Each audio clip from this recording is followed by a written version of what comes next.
Herzlich willkommen! Dieses Tutorial gibt einen Überblick über Primo, den Bibliothekskatalog der Ruhr-Universität Bochum.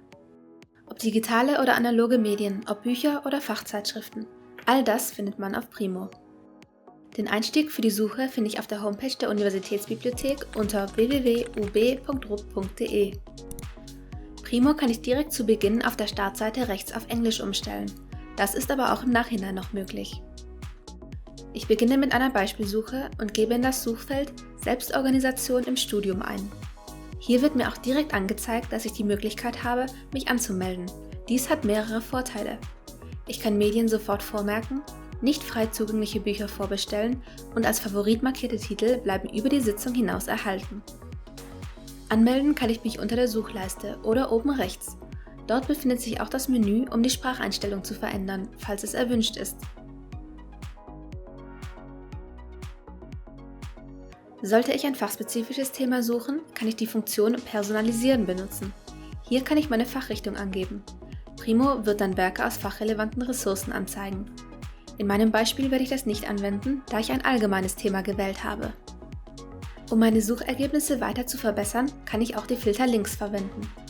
Unter dem Menüpunkt Sortieren nach kann ich mir zum Beispiel die neuesten Werke anzeigen lassen. Suche ich nach Werken, die in einem bestimmten Zeitraum erschienen sind, kann ich unter dem Erscheinungsjahr die entsprechenden Jahre angeben und dann auf Anwenden klicken. Ich kann auch danach filtern, dass mir nur online verfügbare Werke angezeigt werden sollen. Hier muss ich jedoch darauf achten, dass ich mich über einen VPN-Tunnel mit dem Campus-Netzwerk der RUB verbinde, um auf die Werke zugreifen zu können. Mehr Informationen zur Installation sind unter dem Video verlinkt. Die Login-ID muss für den VPN-Tunnel die Endung .bib beinhalten. Das liegt daran, dass der VPN-Tunnel der RUB aufgesplittet wird. Wenn ich die Angabe Open Access sehe, weiß ich, dass der Artikel online frei zugänglich ist, auch unabhängig vom Campusnetz. Peer-reviewed bedeutet, dass der Artikel vor der Publikation eine Begutachtung durch weitere GutachterInnen erfahren hat. In manchen Fächern kann diese Angabe wichtig sein, um eine Qualitätssicherung der Artikel zu gewährleisten. Wenn ich direkt auf das Filterwort klicke, wird der Filter sofort eingesetzt. Möchte ich aber mehrere Filter gleichzeitig nutzen, empfiehlt es sich, Haken zu setzen. Über den Haken am Ende des Wortes kann ich auch Filter ausschließen. So soll mir Primo zum Beispiel alle Ergebnisse zeigen, außer Dissertationen. Diesen Punkt finde ich unter dem Publikationstyp. Anschließend muss ich auf Filter anwenden oder löschen klicken. Primo bietet mir die Möglichkeit, interessante Titel als Favorit zu sammeln. Hierfür gibt es zwei Möglichkeiten. Entweder klicke ich den Pin neben dem für mich interessanten Titel an, oder ich setze ein Häkchen bei den gewünschten Werken und klicke dann auf den Pin oben.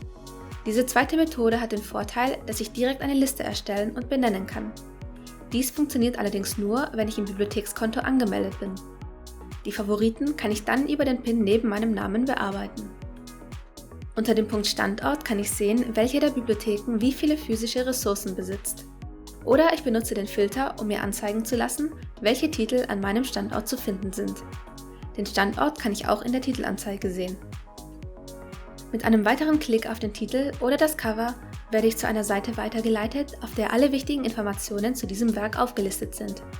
Mit einem Klick auf die Seitennavigation komme ich zu den Punkten, die mich interessieren. Es gibt mehrere Exportmöglichkeiten in Primo.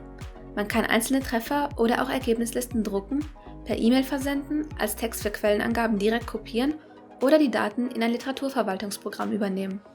Den Permalink kann ich verwenden, um den Datensatz später wiederzufinden.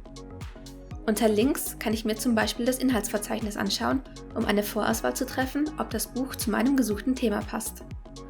Bei Verfügbarkeit kann ich sehen, bei welcher Bibliothek das Buch aufgeführt wird und ob es ausleihbar ist. Hier kann ich eine Navigation zum Buch im Regal starten. Dafür werde ich auf eine andere Seite mit einem Plan der UB weitergeleitet. Über den QR-Code auf der linken Seite kann man sich die Karte auch auf das Smartphone übertragen lassen. Wenn ich kein passendes Werk finde oder fachspezifischer suchen möchte, dann kann ich auch über die Datenbanken gehen.